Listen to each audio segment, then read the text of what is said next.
Hello నమస్తే, నేను journalist Srinivas. ఈరోజు సాక్షి పేపర్లో వచ్చిన వార్తలు చూద్దాం. ఇవిగో సాక్ష్యాలు, ఈవీఎంల మాయాలపై ఈసీకి ఆధారాలు అందించిన వైఎస్ఆర్సీపీ నేతల బృందం. ఏపీలో పోలింగ్ రోజు తొలుత వెల్లడించిన శాతానికి తుది శాతానికి మధ్య భారీ తేడా ఉంది. రాష్ట్రంలో పోలింగ్ శాతం తేడా దేశంలోనే అత్యధికంగా 12.54% అట. ఆంధ్రప్రదేశ్లో 2024లో జరిగిన సాధారణ ఎన్నికల్లో జరిగిన ఈవీఎం ట్యాంపరింగ్, ఈవీఎం మాయాజాలంపై నిన్న వైఎస్ఆర్సీపీ పార్టీ బృందం వెళ్ళింది సెంట్రల్ ఎలక్షన్ కమిషన్ ఢిల్లీకి. వాళ్ళకు అనేక ఆధారాలు చూపించారు. దాంట్లో ప్రధానంగా ఈవీఎంల ట్యాంపరింగ్కి సంబంధించిన సాక్ష్యాల్లో పోలింగ్ ముగిసే సమయానికి ఎలక్షన్ కమిషన్ అనౌన్స్ చేసిన పోలింగ్ పర్సంటేజ్కి తర్వాత కౌంటింగ్ రోజు ఉన్న పోలింగ్ పర్సంటేజ్కి 12.54% ఓట్లు తేడా ఉందట. దీనివల్ల 87 కాన్స్టిట్యున్సీల్లో ఫలితాలు తారుమారైనాయి. చంద్రబాబు నాయుడు గారు కూటమి ప్రభుత్వం పదే మేము 164 స్థానాలు అఖండమైన మెజార్టీ సాధించడం అంటే ఈ మాయాజాలంతో సాధించారా? 87 స్థానాలు కేవలం ఈ పర్సంటేజు మార్పు వల్ల, ఈ మాయాజాలం వల్లనే తారుమారైంది రిజల్ట్. అంటే మీరు గెలిచిన 164 సగం అక్కడే పోయాయి. మరి ఇది మాయా గెలుపా, ప్రజలిచ్చిన గెలుపా అనేది ఇప్పుడు గతం నుంచే చర్చ జరుగుతుంది. నిన్న వీళ్ళు పోయి రిప్రజెంటేషన్ ఇచ్చినప్పుడు సాక్ష్యాలు కూడా ఇచ్చారట. దానికి ప్రధానంగా వాళ్ళు అనేది ఏంటంటే పోలింగ్ శాతంలో తేడా వల్ల పెరిగిన ఓట్లే 87 శాసనసభ స్థానాల్లో గెలుపు ఓటులు నిర్దేశించాయి. హిందూపురము, రాయచోటి నియోజకవర్గాలు ఓటింగ్ సరళిలో వ్యత్యాసాలు, ఓటింగ్లో పెరుగుదల ఉదాహరణ. నెల తర్వాత కూడా ఈవీఎంలలో బ్యాటరీ ఛార్జింగ్ తగ్గకపోగా పెరగడంతో అనుమానాలు మరింతగా పడుతున్నాయి. ఈవీఎంలు, వీవీప్యాడ్ల ఓట్లను సరిపోల్చి చూడాలి, వీటి అన్నింటిపై విచారణ జరిపించాలి, బ్యాలెట్ విధానంలో ఎన్నికలు జరపాలి. మా విజ్ఞప్తులపై సిఈసి సానుకూలంగా స్పందించింది. వైఎస్ఆర్సీపీ ఎంపీ వై సుబ్బారెడ్డి చెబుతుండు. దీనికి సంబంధించి 2వ పేజీలో ఉంది వార్త, చూద్దాం. ఇది రైట్. ఇగో ఇక్కడ సార్వత్రిక ఎన్నికల సందర్భంగా గత ఏడాది ఆంధ్రప్రదేశ్లో ఎలక్ట్రానిక్ ఓటింగ్ యంత్రాల పనితీరులో మాయాజలం, ఈవీఎంలో పోలైన ఓట్లకు లెక్కించిన ఓట్లకు మధ్య భారీ వ్యత్యాసం ఉండటం, అదే రోజు రాత్రి ఈసీ తొలుత ప్రకటించిన పోలింగ్ శాతానికి ఆ తర్వాత 4 రోజులు గడిచాక ప్రకటించిన శాతానికి మధ్య దేశంలోనే అత్యధికంగా భారీ తేడా ఉండడం, తొలుత ప్రకటించిన దాంతో పోలిస్తే అనూహ్యంగా పోలింగ్ ఏకంగా 12.54% పెరగడం. దీనివల్ల సగటున ఒక్కో అసెంబ్లీ స్థానంలో 28,000 ఓట్లు, లోక్సభ స్థానంలో 1,96,000 ఓట్లు పెరగడం. అంతిమంగా ఇది 87 శాసనసభ స్థానాల పరిధిలో గెలుపోవడం నిర్దేశించడం తదితర అంశాలపై వైఎస్ఆర్సీపీ నేతల బృందం కేంద్ర ఎన్నికల సంఘానికి ఫిర్యాదు చేసింది. పలు నియోజకవర్గాలు ఈవీఎంల పనితీరు అనుమానాస్పదంగా ఉందన్న అంశాన్ని సాక్ష్యాధారాలతో సిఈసికి ముందుంచింది. ఈవీఎంల పనితీరుపై సర్వత్రా అనుమానాలు రేకెత్తున్న నేపథ్యంలో వాటిని పక్కన పెట్టి బ్యాలెట్ విధానంలో ఎన్నికలు నిర్వహించాలనే డిమాండ్ను సిఈసి దృష్టికి గట్టిగా తీసుకొచ్చింది. 2024 ఎన్నికల్లో ఈవీఎంల పనితీరుకు సంబంధించి సాంకేతిక అంశాలు, కొన్ని పోలింగ్ బూతులలో చోటు చేసుకున్న అసంబద్ధ వ్యవహారాలపై వైఎస్ఆర్సీపీ గతంలోనే సిఈసికి ఫిర్యాదు చేసింది. ఈ నేపథ్యంలో దీనిపై వివరణ ఇచ్చేందుకు గురువారం ఢిల్లీలోని కేంద్ర ఎన్నికల సంఘం కార్యాలయంలో ప్రధాన ఎన్నికల అధికారి జ్ఞానేశ్వర్ కుమార్తో సమావేశమయ్యారు. ఈవీఎంలు, ఈవీప్యాడ్లను పోల్చి చూడాలంటే కుదరదంటున్నారు. దీంట్లో ఏమైందంటే ఎన్నికలు అయిన తర్వాత ఎన్నికల్లో అంటే పోలింగ్ జరుగుతున్నప్పుడు పోలింగ్ ఏజెంట్లు ఉంటారు. అంటే అభ్యర్థుల తరఫున ఎవరైతే కంటెస్ట్ చేశారో కంటెస్ట్ చేసిన అభ్యర్థుల తరఫున ప్రతి అభ్యర్థికి పోలింగ్ ఏజెంట్ ఉంటాడు. పెట్టుకుంటే ప్రధాన పార్టీలకైతే తప్పనిసరిగా పెట్టుకుంటూ ఉంటారు. పోలింగ్ పూర్తయిన తర్వాత ఫామ్ 17 అని ఒకటి నింపుతారు ఆ ప్రిసైడింగ్ ఆఫీసర్. ఫామ్ 17లో ఎన్ని ఓట్లు పోలైనవి అనేది దాంట్లో రాస్తారు. ఎన్ని ఓట్లు ఈరోజు మార్నింగ్ నుంచి ఆ రోజు ముగిసే వరకు ఎన్ని ఓట్లు పోలైనయో ఆ ఫామ్ అంతా నింపి దాన్ని తలా ఒకటి అవసరమైతే ఇస్తారు పోలింగ్ ఏజెంట్లకి. ఇచ్చి సీల్ వేస్తారు వాళ్ళ ముందే. ఆ సీల్ పైన కూడా అక్కడ ఉన్న పోలింగ్ ఏజెంట్లతో సంతకాలు తీసుకుంటారు. మళ్ళా రిజల్ట్ రోజు, ఫలితాల రోజు ఓపెన్ చేసేటప్పటికి ఆ సీల్ మళ్ళీ అదే పోలింగ్ ఏజెంట్లు, ఈ పోలింగ్ ఏజెంట్లు కాకపోవచ్చు, మళ్ళీ పార్టీలు పెట్టుకున్న అభ్యర్థులు పెట్టుకున్న ఏజెంట్ల ముందే ఓపెన్ చేస్తారు. అవసరమైతే అనుమానం వస్తే ఆ సంతకాలను కూడా పోల్చి చూసుకోవచ్చు. ఇది పద్ధతి. ఫామ్ 17లో చెప్పిన పోలింగ్ శాతానికి మళ్ళీ రిజల్ట్ అనౌన్స్ చేసిన తర్వాత ఫామ్ 20 అని ఉంటుంది. ఏ అభ్యర్థికి ఎంతెంత ఓట్లు వచ్చినాయి, ఏ రౌండ్లు ఎంత వచ్చినాయి, ఏ బూత్లు ఎంత వచ్చినాయి అనే అంశాలతోని ఫామ్ 20 ఉంటుంది. అది ఇప్పటికి కూడా వెబ్సైట్లో ఉంటుంది. ప్రతి కాన్స్టిట్యూన్సీ సంబంధించి ఎన్నికల కమిషన్ వెబ్సైట్లో. మరి ఫామ్ 17లో ఎంత ఉందో ఫామ్ 20లో కూడా అంతే ఉండాలి. ఇక దీంట్లో వేరే ఉండదు. ఒక బూత్లో సపోజు 800 ఓట్లు ఫామ్ 17లో ఫోల్ అయినట్టు ఎన్నికల ముగిసే సమయానికి సీలేసే సమయానికి రాసిన తర్వాత అదే 800 ఓట్లు ఆ బూత్లో మళ్ళీ అక్కడ ఓపెన్ చేసినప్పుడు కూడా ఉండాలిగా. లేదు, 12.54% పెరిగినట. అంటే 100కి 12 ఓట్ల పైన పెరిగినాయి. ఎక్కడి నుంచి పెరిగినాయి? ఇట్లా పెరిగినాయి అంటే అది దాని అర్థమైంది.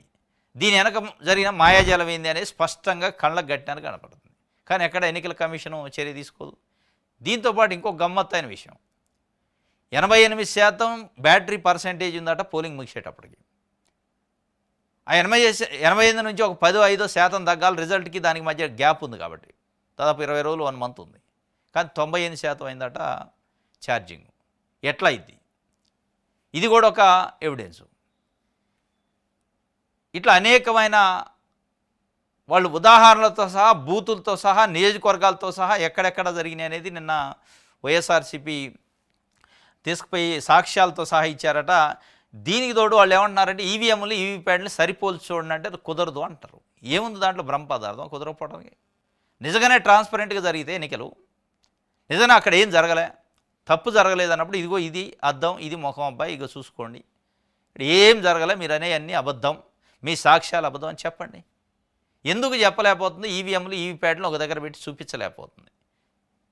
అంటే ఈ మాయాజాలంలో ఎన్నికల అధికారులు ఎన్నికల సంఘం కూడా పాలు పంచుకుందా అనేది ప్రధానమైన అనుమానం, ఆందోళన. ఎలా ఇది ఒక రకంగా సరి ఇలా వైఎస్ఆర్సీపీ ఓడిపోవచ్చు, లేదా కాంగ్రెస్ పార్టీ ఓడిపోవచ్చు, ఇంకో పార్టీ ఓడిపోవచ్చు, కేంద్రంలో ఇంకోటో. కానీ దీనిపైన ప్రజాస్వామ్యవాదులు మాట్లాడకపోతే, ప్రజలు గొంతిప్పకపోతే, ప్రజలు ప్రశ్నించకపోతే భవిష్యత్తులో ప్రజాస్వామ్యం అనేది కనుమరుగైంది. కేవలం ఈవీఎంల స్వామ్యం వస్తుంది. ఈవీఎంలతోనే గెలవచ్చు, అంటే గెలవచ్చు అనేది ఒకటి, మనం గెలవచ్చు, అవతలను ఓడించవచ్చు అనేది ఒకటి, ఒక లింకు దొరికిన తర్వాత ప్రజలకి నాయకులకి బంధం దిగిపోద్ది, ప్రజలకి రాజకీయ పార్టీలకి బంధం దిగిపోద్ది. ఇక మేనిఫెస్టోలు ఉండవు, హామీలు ఉండవు, ప్రజల దగ్గరకు వచ్చి బతిలాడే పని ఉండదు, ఇవన్నీ ఏముండవు. డైరెక్ట్గా ఈవీఎంలను మేనేజ్ చేస్తే ఈవీఎం స్వామ్యంతో గెలవచ్చు అనేది ఒకటి వచ్చిందనుకోండి, ప్రజాస్వామ్యానికి పెను ప్రమాదం.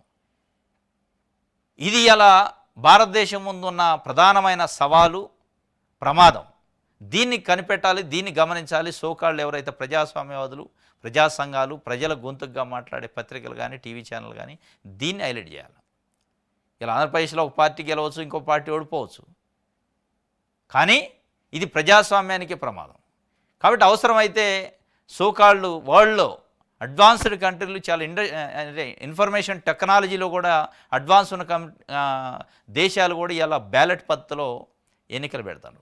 మనం ఎందుకు పెట్టకూడదు అనే క్వశ్చన్ కూడా ఆలోచించాలి. ఈవీఎంలనే నిజంగానే మీరు మేనేజ్ చేయకపోతే, ఈవీఎంలు మాయాజాలం చేసి గెలవకపోతే, ఎస్ మిగతా పార్టీలు అన్నట్టు ఇలా అధికారంలో ఉన్న పార్టీలు కూడా ఎస్ మేము కూడా బ్యాలెట్కి రెడీ అని చెప్పండి. ఆ గట్స్, ఆ ధైర్యం ఉంటే. చెప్పట్లేదు అంటే దాని వెనక మాయాజాలం ఉన్నట్టే. ఈ ఈ ఈ తరతమ్యాలకి 12.54% తేడా ఉందనే దానిపైన అటు ఎన్నికల కమిషన్ మాట్లాడదు, గెలిచిన రాజకీయ పార్టీ చంద్రబాబు నాయుడు గారు మాట్లాడు, పవన్ కళ్యాణ్ గారు మాట్లాడు, బీజేపీ మాట్లాడదు. మౌనమే సమాధానం. ఇది మాయాజాలానికి సంబంధించిన సాక్ష్యాలు ఇచ్చారు. మరి సాక్ష్యాలు అయితే ముందు పెట్టారు, ఇప్పుడు చర్యలు ఏం తీసుకుంటారో చూడాలి. ఇది ఒక వార్త అయితే. ఇంకోటి, జనాలు నలిగిపోతున్నారు, మళ్ళీ మన టైం వచ్చిందాక బరాయించాలి, మరి ఇంకేంటి చేస్తాం. జగన్ అయితే ఎవరికి ఏ లోటు లేకుండా అందరికీ అన్నీ వేసేటోడు. కరోనా టైంలో కూడా జగన్ ఏ పథకం ఆపలేదు. చంద్రబాబు వచ్చాక ఇప్పుడేటి రాలేదు, అంతా మోసమే, ఎప్పుడు చేస్తానంటే ఎలా అవుతుంది. బాబు ఏడాది పాలనపై ఉత్తరాంధ్ర గుండె చప్పుడు. ఇది జగన్ అయితే ఎవరికి ఏ లోటు రాకుండా అందరికీ ఏదో ఒకటి వేసేటోడు. అట్లా వేసిండు 5 సంవత్సరాలు మేము బతికినాం. కరోనా టైంలో కూడా ఇబ్బంది లేకుండా మాకు జగన్మోహన్ రెడ్డి ఖాతాలలో పైసలు వేయటం వల్ల బతుకులు నడిచినాయి. ఇలా 1 ఇయర్ అయింది చంద్రబాబు నాయుడు గారు వచ్చి. ఏదో చేస్తా అన్నాడు, ఇప్పుడు ఎప్పుడో చేస్తా అంటాడు. ఎప్పుడో చేస్తే ఎట్లా? అదే జగన్మోహన్ రెడ్డి అయితే మాకు కావాల్సినవన్నీ చూసుకుంటాడు, వేసేటోడు, మాకు ఇబ్బంది లేకపోయేది. కనీసం ఛాయ్ తాగటానికి పైసలకు కూడా ఇబ్బంది పడాల్సి వస్తుందని ఒక సెలూన్ షాప్ అనుకుంటా మాట్లాడుతున్నాడు ఉత్తరాంధ్రలో. మన చంద్రబాబు నాయుడు గారు, పవన్ కళ్యాణ్ గారు, లోకేష్ గారు ఏం చెప్తారు? విధ్వంసం నుంచి వికాసం వైపు తీసుకొస్తున్నాం, రాష్ట్రం విలసిల్లుతుంది, రాష్ట్రం పరుగులు పెడుతుంది అని వాళ్ళు చెప్తుంటారు. కిందన్న కొన్ని పత్రికలు చెప్తూ ఉంటాయి. మరి పరుగులు పెడితే ప్రజల్లో ఈ గుండె చప్పుడు ఎందుకు వచ్చింది? జగన్ అయితే అన్నీ చేసేటోడు, చంద్రబాబు నాయుడు మోసం చేసిండు, ఎప్పుడో చేస్తా అంటే ఎట్లా, అప్పటిదాకా మేము ఎట్లా బతకాలి? ఎవరు వికాసం వైపు పోతుండ్రు? ప్రజల నాయకుల? ఎవరి విధ్వంసం వికాసం అయింది? అలా పెద్ద పెద్ద కార్పొరేట్ హాస్పిటళ్ళు, కార్పొరేట్ స్కూళ్ళు, కార్పొరేట్ కాలేజీలు, కార్పొరేట్ వాళ్ళకి విధ్వంసం నుంచి వికాసం అయిపోయిందా, ప్రజలకు అయిందా అనేది చూస్తే ప్రజలకి విధ్వంసం అవుతుంది, వాళ్ళకి వికాసం అవుతుంది, పెద్ద పెద్ద వాళ్ళకి. ఇంకోటి, చంద్రబాబు నాయుడు గారు నిన్న ఎక్కడ మీటింగ్లో మాట్లాడుకుంటూ ఏ పార్టీ అన్న రైతులను ఆదుకుందా, నేను ఆదుకున్నట్టు అన్నాడు. ఏంది మీరు ఆదుకుంది? 33,000 ఎకరాలు రైతులు అమరావతిలో తీసుకున్నారు.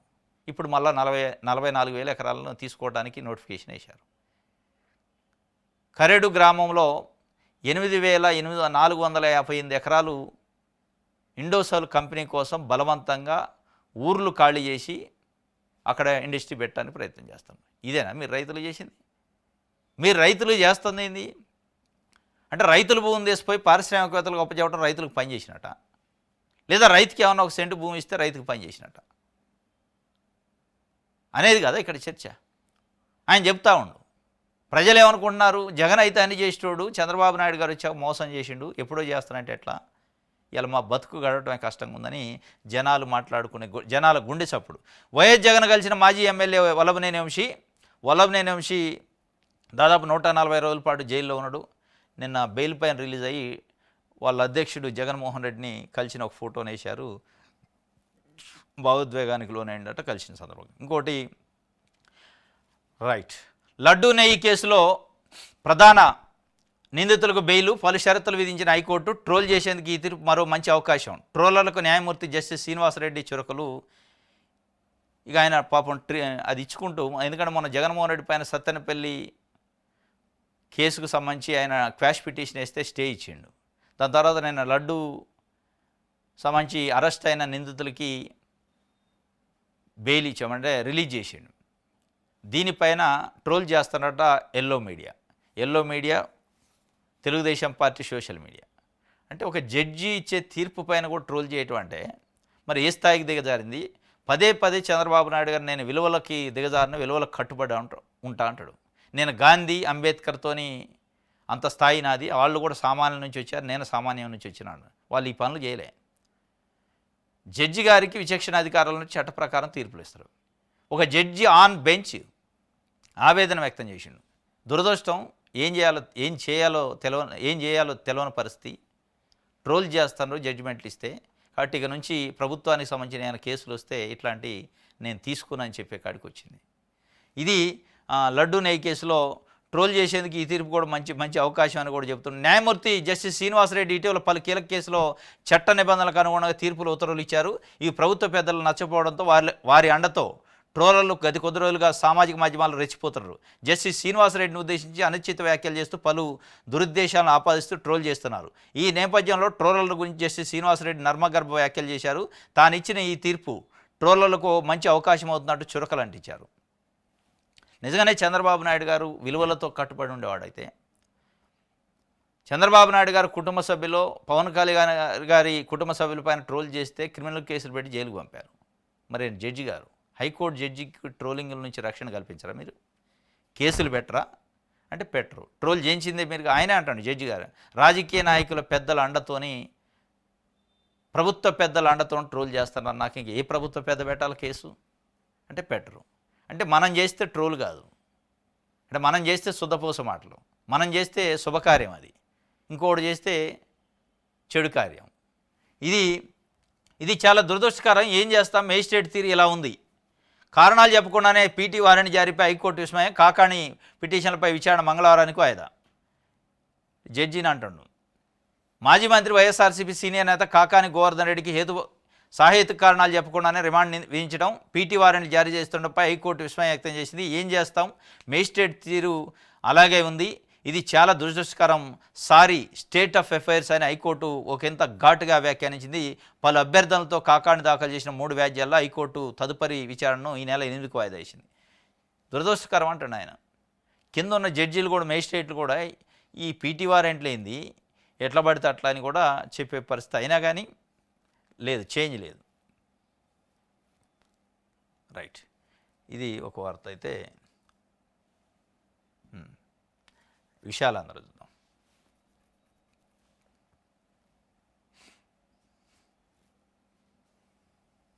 రైట్, స్మార్ట్ మీటర్ల శాఖ అట ప్రజలపై విద్యుత్ బిల్లుల భారం 15,485 కోట్ల బాధుడు, ఏడాదిలో 4 సార్లు పెంపు, ఆదానితో సోలార్ విద్యుత్ ఒప్పందం ప్రభావం రేపు రాష్ట్ర వ్యాప్తంగా సిపిఐ నిరసనలు. స్మార్ట్ మీటర్ల శాఖ లోకేష్ గారు, చంద్రబాబు నాయుడు గారు, జగన్మోహన్ రెడ్డి ఉన్నప్పుడు స్మార్ట్ మీటర్లు పెడితే పగలగొట్టండి అన్నాడు.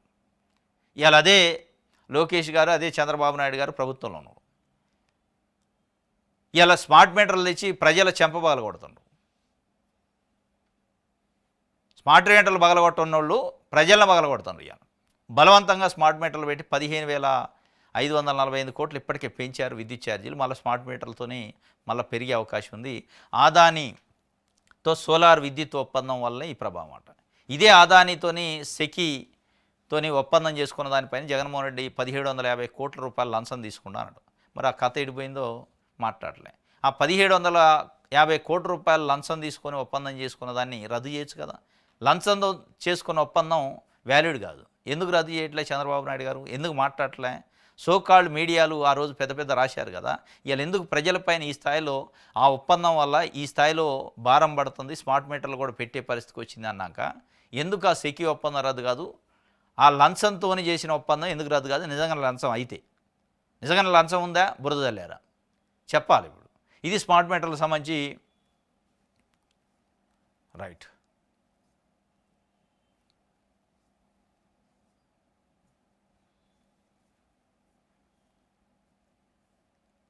నాపై మళ్ళీ ట్రోలింగ్ చేస్తారు. జస్టిస్ శ్రీనివాసరెడ్డి చెప్తుండు స్టేట్ ఆఫ్ అఫైర్స్ అంటే ఆయన నిన్న ఇదే హైకోర్టు జడ్జి గారు, ఇక నేను ఏ జడ్జిమెంట్ ఇచ్చినా ట్రోలింగ్ చేయడానికి రెడీగా ఉంటారు కాబట్టి ఆయన చెప్తుంది ఏంటంటే నా ముందుకు నా బెంచ్కి వద్దు నాయన అని చెప్తుండు ఆ కేసులో.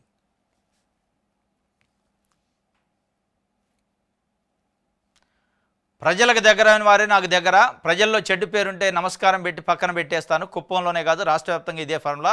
పార్టీ కార్యకర్తల సమావేశంలో ముఖ్యమంత్రి చంద్రబాబు నాయుడు గారు చెబుతుండు. తెలుగుదేశం పార్టీ నాయకులు కార్యకర్తల సంబంధించి చెబుతుండు. ప్రజలకి ఎవరైతే దగ్గర ఉంటారో, ప్రజాసేవలో ఉంటారో వాళ్ళే నాకు దగ్గర తప్ప ప్రజలకిలో నెగిటివ్ ఉన్న వాళ్ళని దండం పెట్టి పక్కన పెడుతున్నట్టు పెట్టుకోండి. కానీ ప్రజలకు మీరు దగ్గర కావాలి, మీ నాయకుల దగ్గర కావాలి, దగ్గర అయి పని చేయాలి. దగ్గర అంటే మళ్ళీ వైన్ షాపులు పెట్టి, బెల్ట్ షాపులు పెట్టి అట్లా దగ్గర కావద్దు.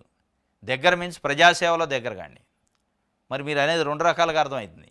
ఇప్పుడు మన తెలుగుదేశం పార్టీ కార్యకర్తలు బెల్ట్ షాపులు పెట్టించి అమ్ముతున్నారు గల్లీకోటి, అట్లా కూడా దగ్గర అవుతున్నారు ప్రజలకి, తాగుబోతులకి.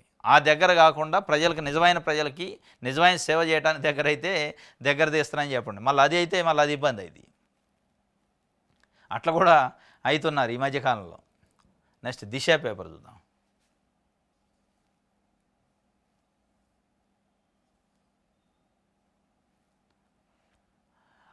ఊరిని చంపి పరిశ్రమ పెడతామంటే ఊరుకోము, ప్రభుత్వానికి పీసీ చీఫ్ షర్మిల వార్నింగు.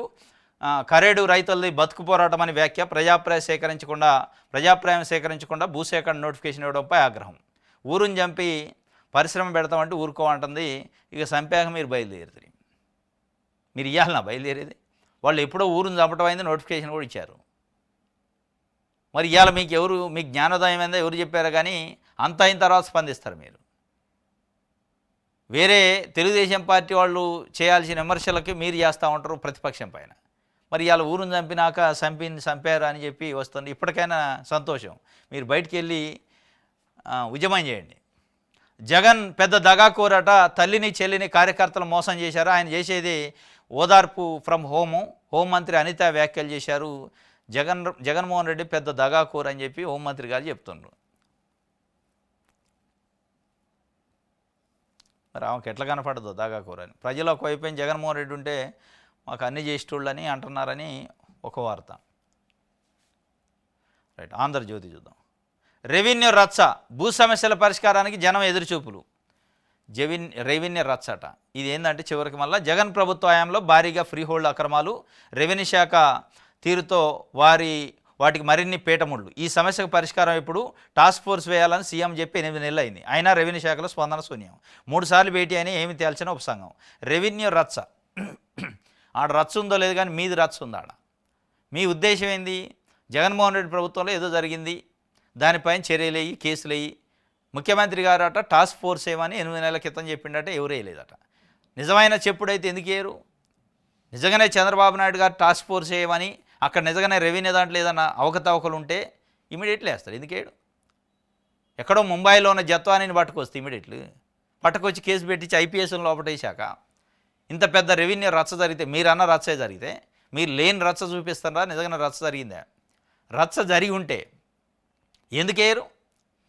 ముఖ్యమంత్రి గారు చెప్పాక టాస్క్ ఫోర్స్ ఏమని రెవెన్యూ అధికారులు ఊకుంటే చంద్రబాబు నాయుడు గారు ఊకుంటాడా? నిజమైన చెప్పుడైతే. అంటే బయట చెప్పడం వేరు, 10 మంది ముందు ఏనా అని చెప్పడం వేరు. మళ్ళీ లోపల పిలిచి ఆళ్ళ ఏమి లేదా, ఏదో రాజకీయం కోసం విమర్శ చేసినాం కానీ టాస్క్ ఫోర్స్ వద్దు, మొన్నది మీ పని మీరు చేసుకోండి అని చెప్పడం వేరు. మరి ఇది మీకు తెలిసి ఈ రచ్చ చేస్తానరా? ఈ రచ్చ ఏదో చంద్రబాబు నాయుడు గారికి అది చేతపాయ, ఇగో ఇది జరిగింది మీరు ఎందుకు చర్యలు తీసుకోవట్లేదని చెబితేపాయ. ఈ రచ్చ పేపర్లలో చేసే బదులు ఆడ చేస్తే అయిపోద్దిగా. మీకు ఆయనకి డైరెక్ట్ లింక్ ఉండే, యాక్సెస్ ఉండే. తెసిపోయి కాగితాలను ఆడబెట్టి, సార్ ఇగో జగన్మోహన్ రెడ్డి ఉన్నప్పుడు ఇన్ని అవకతవకలు జరిగినాయి, సామాన్య ప్రజలు ఇబ్బంది పడుతున్నారు, లేదా మన కులపోళ్ళు ఇబ్బంది పడుతున్నారు, వాటిపైన టాస్క్ ఫోర్స్ ఏమైందని అడిగితే పాయ. ఈ రచ్చ అయింది. మళ్ళీ ఈ రచ్చ చేసి నువ్వేదో ప్రభుత్వాన్ని ప్రశ్నిస్తున్నట్టు, ఆడ ప్రభుత్వాన్ని ప్రశ్నిస్తున్నట్టు లేదు. జగన్మోహన్ రెడ్డి కాలంలో ఫ్రీ హోల్డ్ జరిగిందని చెప్పడానికి చెప్పినట్టు ఉంది. ఫ్రీ హోల్డ్లో అక్రమాలు జరిగినాయి. జరిగితే జరిగింది. జగన్మోహన్ రెడ్డి అతీతుడు కాదు కదా, ఆయన ప్రభుత్వంలో పనిచేసిన వాళ్ళు అతీతులు కాదు. తప్పు జరిగితే శిక్షించండి, ఎవరు వద్దన్నారు? ఎందుకు శిక్షించట్లే? ఎందుకు ప్రజలపైన ప్రజలకు కొన్ని ఇబ్బందులు తొలగించట్లే? నిజంగానే ఉంటే ఎందుకు చంద్రబాబు నాయుడు గారు 8 నెలల నుంచి చెప్తే పనిచేయట్లే అధికారులు? చంద్రబాబు నాయుడు గారి మాట అధికారులు వింటలేదా అనేది మీరు రాయండి. మీ రచ్చ అట్లుంటే బాగుంటుంది. రైట్. జవాబు చెప్పండి. బనకచర్లపై కేంద్ర జల సంఘం లేఖ. వరద జలాలంటే ఏంటి అసలు? వాటిని ఎలా లెక్కిస్తారు?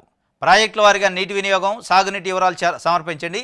జలాశయాల నుంచి నీటి విడుదల లెక్కలు కూడా చెప్పండి. ఏపీలో ప్రస్తుతము నిర్మాణ ప్రతిపాదిత ప్రాజెక్టుల మ్యాప్ సైతం ఇవ్వండి. రాష్ట్ర ప్రభుత్వానికి సిడబ్ల్యూసీ స్పష్టీకరణ.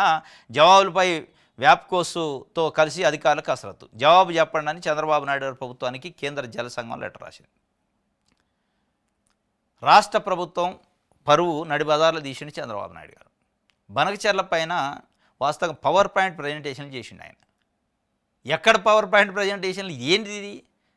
కనీసం అంటే మినిమం ప్రైమరీ ఇన్ఫర్మేషన్ లేకుండా మీరు ఏదో పెద్ద ఉద్ధరిస్తున్నట్టు 81,000 కోట్లతోని నేను ప్రాజెక్ట్ కడతా, ఇదిగో అద్భుతాలు నాకు నా మదిలోంచి వచ్చిందంటే. నేను అప్పుడు పట్టిసేవం కట్టినా, ఇప్పుడు ఇది బనకచర్ల అంటే అసలు కట్టాల్సిన పోలవరం గురించి మర్చిపోయి బనకచర్ల అని భజన చేతి చివరికి ఢిల్లీ వీధుల్లో ఆంధ్రప్రదేశ్లో పరువు పోగొట్టి. కనీసం ప్రాథమిక సమాచారం అసలు బనకచర్ల వరద జలాలపైన కడుతున్నాను, వరద జలాలు అంటే ఏందని అడిగింది. అది కూడా లేదట సమాచారం. వరద జలాలు అంటే ఏంటి? వాటిని అసలు ఎట్లా లెక్కిస్తారు? అసలు మీకు ఆంధ్రప్రదేశ్లో ఉన్న ప్రాజెక్టులన్నీ, పూర్తయి నడుస్తున్న ప్రాజెక్టులన్నీ, కట్టాలనే ప్రపోజల్ ఉన్న ప్రాజెక్టులన్నీ, నిర్మాణ దశలో ఉన్న ప్రాజెక్టులన్నీ, ప్రతిపాదిత ప్రాజెక్టులన్నీ చెప్పండి లెక్క అన్నదట. ఏం లేదు వాళ్ళ దగ్గర. ఉట్టికి ప్రజల్ని డైవర్షన్ చేయటం. అసలు వరద జలాలు అంటే ఏంది? పదే చంద్రబాబు నాయుడు గారు అంటారు సముద్రంలో కలిసి వరద జలాలని మేము ఆడుకుంటున్నాం. ఏంటి వరద జలాలండి? వాటిని ఎట్లా ఎక్కిస్తారు? సూటిగా అడిగింది జలసంఘం. ఇప్పుడు సమాధానం చెప్పాలి చంద్రబాబు నాయుడు గారు. మళ్ళీ అక్కడ ఉందో ఎవరోగాడు కేంద్ర ప్రభుత్వం, ఎన్డీఏ గవర్నమెంట్. పరువు బజాట్లో పోయింది. ఇవాళ తెలంగాణ రాష్ట్రం ముందు, పక్కనున్న రాష్ట్రాల ముందు చంద్రబాబు నాయుడు గారు 45 సంవత్సరాల రాజకీయ జీవితం, సీనియారిటీ, 3 సార్లు ముఖ్యమంత్రి చేసిండు. ఒక ప్రాజెక్టు ప్రపోజల్ ఎట్లా పంపాలి, ప్రాజెక్టు ప్రపోజల్ పంపించినప్పుడు ప్రాథమికమైన సమాచారం ఏమి ఇవ్వాలనే తెలవనితనం ఉందా? ఇదంతా డాబ్ సరేనా? ఏదో ఉద్ధరిస్తాడో ఏదో నాకు తెలుసు అనేదంతా ఉత్తుదేనా? ఉట్టిటి మాటలేనా? ఆయనకున్న నాలెడ్జ్ ఇదే అని ఇలా పరువు పోయే పరిస్థితికి వచ్చింది. వాటికి నిజంగా జలసంఘం అడిగిన వాటికి సమాధానాలు ఉండవు వాళ్ళ కాడ. మీరు చూడండి, ఇయ్యటానికి ఏముండదు. యాప్ కోర్సు కాదు, ఇంకోటి కాదు, ఆడు ఉంటే కదా. వరద జలాలు అంటే ఏంది అని అడిగారు. ఏం చెప్తారు? ఇవాళ ఇదే మాట కదా తెలంగాణ అడుగుతుంది. నేనేదో ఉద్ధరిస్తా, నేను సీనియర్ని, తెలంగాణ సీఎం కంటే సీనియర్ని, ఈ దేశంలో అందరికంటే సీనియర్ని, నాకు అనుభవం ఉందని ఇదే అది మీరు చేసేది. ఇది చదివేస్తే ఉన్నమతిపోయినట్టు అయింది కథ.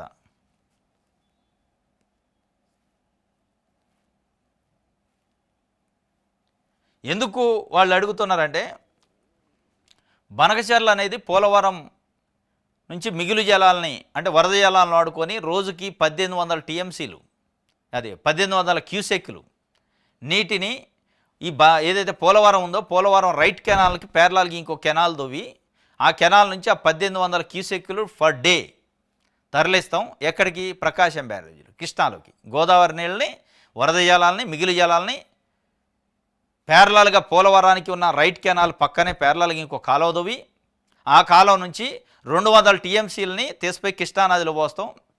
ప్రకాశం బ్యారేజీలు అనేది బనకచెర్ల ప్రాజెక్ట్, అది ప్రైమరీగా. రోజుకు 1800 క్యూసెక్కులు మేము తరలిస్తాం ఆ కాలువ నుంచి అన్నారు. రోజుకు 1800 క్యూసెక్కుల చొప్పున మీరు తరలిస్తే 200 టీఎంసీలు తరలించాలని 129 రోజులు పట్టిందట రఫ్ లెక్క.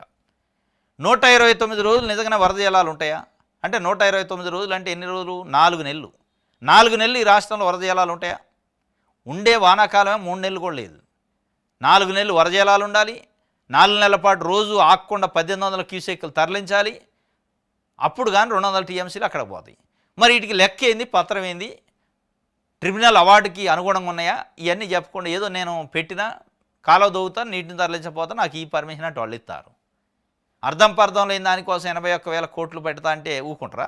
మీ కాంట్రాక్టుల కోసం మీ కమిషన్ల కోసం చేస్తా అంటే ఊకుంటారా? ఇది ఒక రకంగా అదే, డైరెక్ట్ వాళ్ళు అనలేదు. కాంట్రాక్టర్ల కమిషన్ల కోసం ఈ ప్రాజెక్ట్ అనకుండా నీ లెక్కలేని చెప్పు బాబు అన్నారు. ఇప్పుడు చెప్పాలా? ఇప్పుడు ఆ కాంట్రాక్టర్లను పిలుచుకొని అడుగుతారా లెక్కలు? మరి మీరు ఏదో అంటే 81,000 కోట్లు వస్తానంటే నేను ఇతిని ఆడ ఏం లేదట జలాలంటే ఏం చెప్పండి అని ఇప్పుడు వాళ్ళని అడగాలి. మళ్ళీ ఇది చంద్రబాబు నాయుడు గారికి అనుభవం లేకనో అవగాహన లేకనో తెలిసి తెలవక చేసింది కాదు, ఇది తెలిసి చేసింది అనేది ఇలా కొంతమంది నిపుణులు మాట్లాడుకున్నారు. ఎందుకంటే సిపిఐ నారాయణ గారు లాంటి వాళ్ళు ఫస్టే చెప్పారు బనకచెర్ల ఇది ప్రాజెక్ట్ కాదు, కమిషన్ల కోసం కాంట్రాక్టుల కోసం కట్టే ప్రాజెక్ట్ అన్నాడు.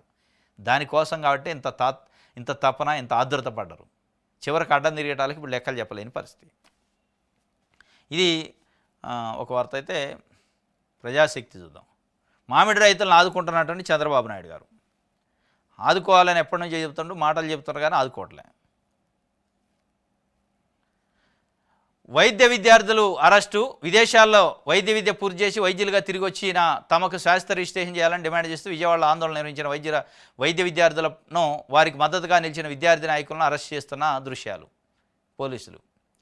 అడ్డగోలుగా నిన్న కొన్ని వీడియోలు వచ్చినాయి. మహిళల్ని జుట్టు పట్టుకొని లాగారు. మహిళలు అంటే సామాన్య మహిళలు కూడా కాదు, వైద్య విద్యార్థులు, అది కూడా విదేశాల్లో చదువుకొని ఇక్కడికి వచ్చారు. ఇక్కడ వైద్యం చేసుకోవాలంటే ఇక్కడ ఎన్రోల్మెంట్ కావాలి. ఎన్రోల్మెంట్ ఇవ్వట్లే. ఇప్పటికే 13 నెలలు అయిందట. వాళ్ళని కనీసం మమ్మల్ని డాక్టర్లుగా గుర్తించండి, ప్రపంచంలో వేరే దేశాల్లో చదువుకొని వచ్చినాం, మేము ఇక్కడ సేవ చేస్తాం ప్రజలకంటే కూడా వాడుకునే పరిస్థితి లేదు. దానిపైన అడిగే పరిస్థితి లేదు. నోరు తెరిస్తే జుట్టుబాటు గుంజే కార్యక్రమం, బూట్ కాళ్ళతోందనే కార్యక్రమం, కడుపులో దనే కార్యక్రమం. ఒక మహిళా వైద్యురాలని కడుపులో దన్నారట నిన్న పాపం. ఇది నిన్న విజయవాడలో జరిగింది. రైట్.